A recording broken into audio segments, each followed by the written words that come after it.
Dieu notre Père nous invite à un merveilleux festin de noces. Mais suis-je prêt à lui dire oui ou y a-t-il quelque chose qui me retient et me fait comme hésiter à accepter son invitation?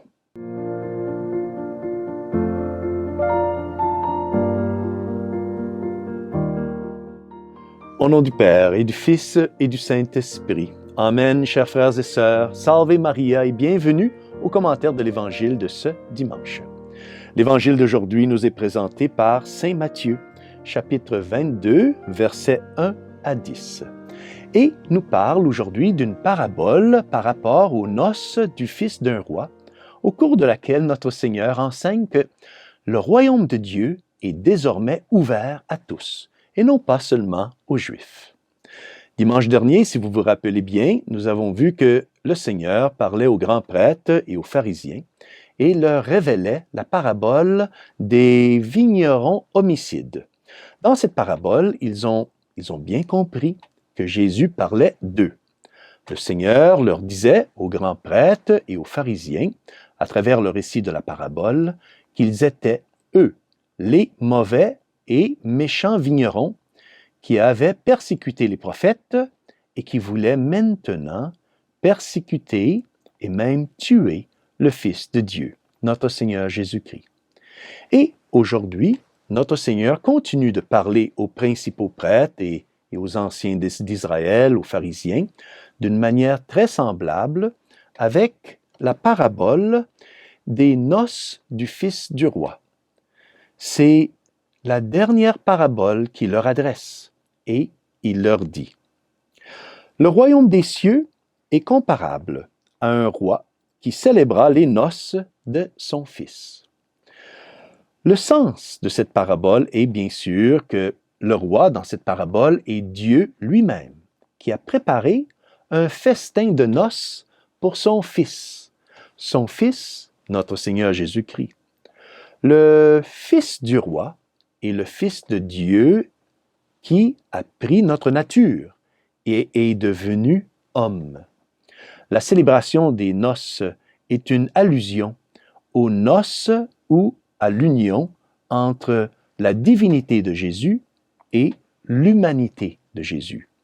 Dieu s'unit à l'homme dans la personne de Jésus-Christ. Cette union est comme un mariage. Ainsi, la parabole continue où l'on voit que le roi a envoyé ses serviteurs pour convoquer les invités au festin de noces. Mais, mystérieusement, ils refusent de venir. Aux yeux de Dieu, toute l'histoire de la création ressemble beaucoup à un mariage. Dieu s'est marié à notre nature humaine dans l'incarnation. Mais Dieu nous invite aussi à participer à cette union, à participer à la vie et au bonheur de Dieu par la grâce. Si nous acceptons l'invitation, si nous acceptons sa grâce, nous serons aimés par Dieu ici sur terre et nous le verrons face à face au ciel pour toute l'éternité. C'est l'invitation que le roi a adressée à ceux qui étaient appelés à participer au festin des noces. Mais que s'est-il passé? Ceux qui ont reçu l'invitation, dit saint Matthieu, ne voulaient pas venir. Ils ne voulaient pas venir. N'est-ce pas incroyable? Bien sûr, Jésus fait ici référence aux Israélites. Même si beaucoup d'entre eux se convertiraient et accepteraient éventuellement son invitation, beaucoup ne se convertiraient pas, comme par exemple les dirigeants du peuple, les grands prêtres, les pharisiens, et, malheureusement, rejetteraient l'invitation à son festin de noces. Ils ont refusé d'accepter le Messie et le Sauveur que Dieu leur envoyait. Et alors, le Seigneur continue.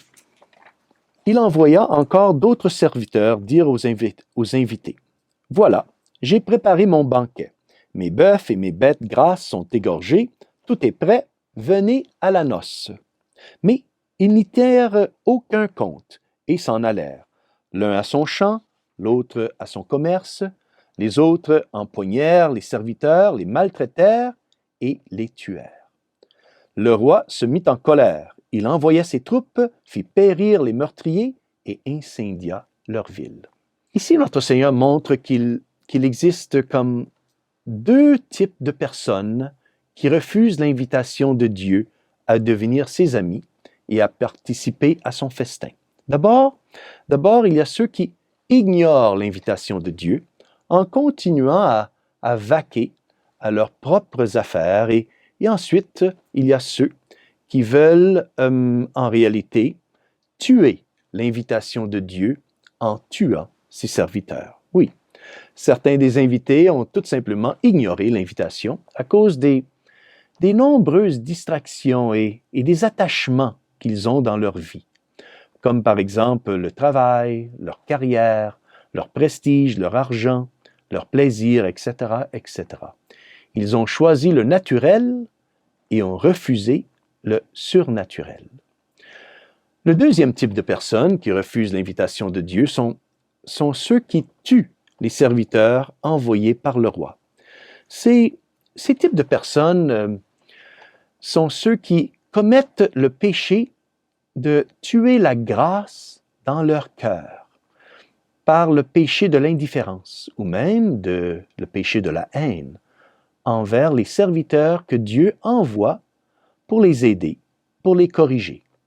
Comme par exemple les saints hommes et les saintes femmes, les saints prêtres et les saintes sœurs, qui sont souvent l'objet de la haine de toutes ces personnes.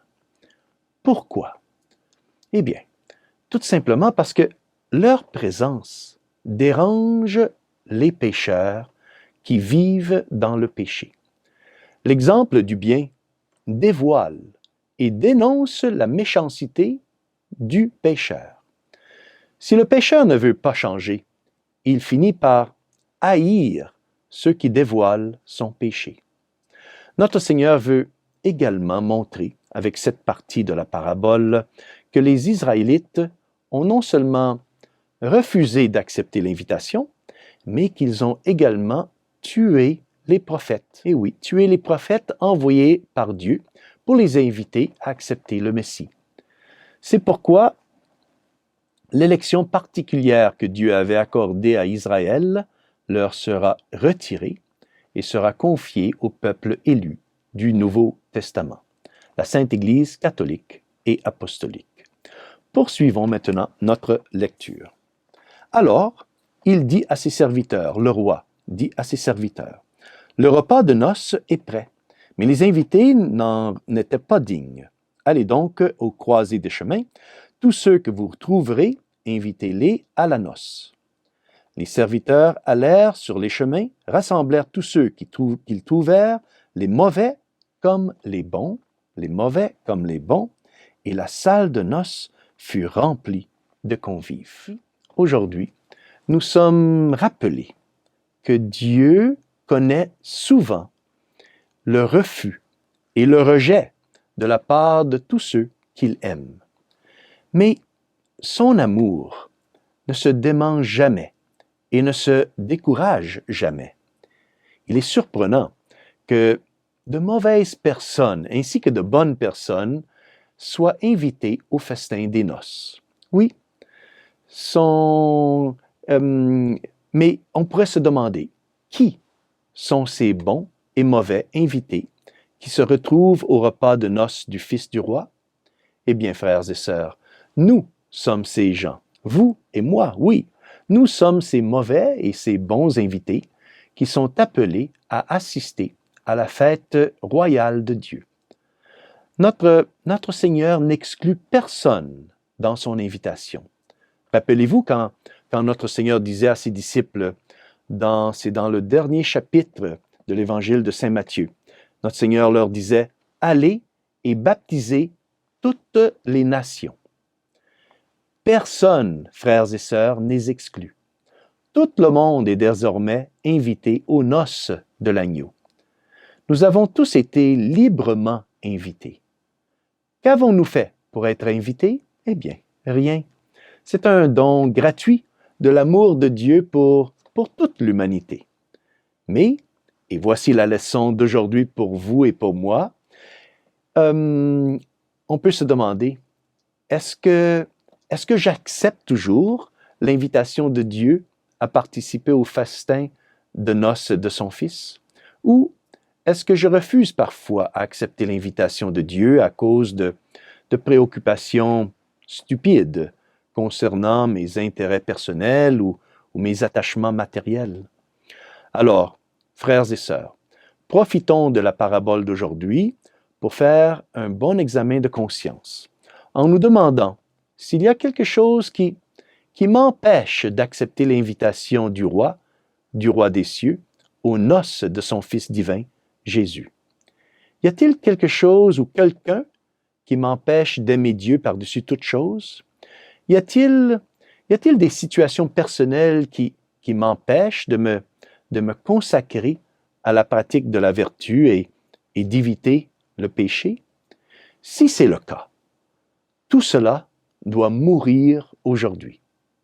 L'invitation de Dieu est ouverte à nous tous, mais nous devons aussi nous engager à l'accepter. Demandons donc à Notre-Dame de nous aider à toujours nous donner entièrement à son divin Fils Jésus, en acceptant généreusement l'invitation de Dieu à participer activement à ses noces.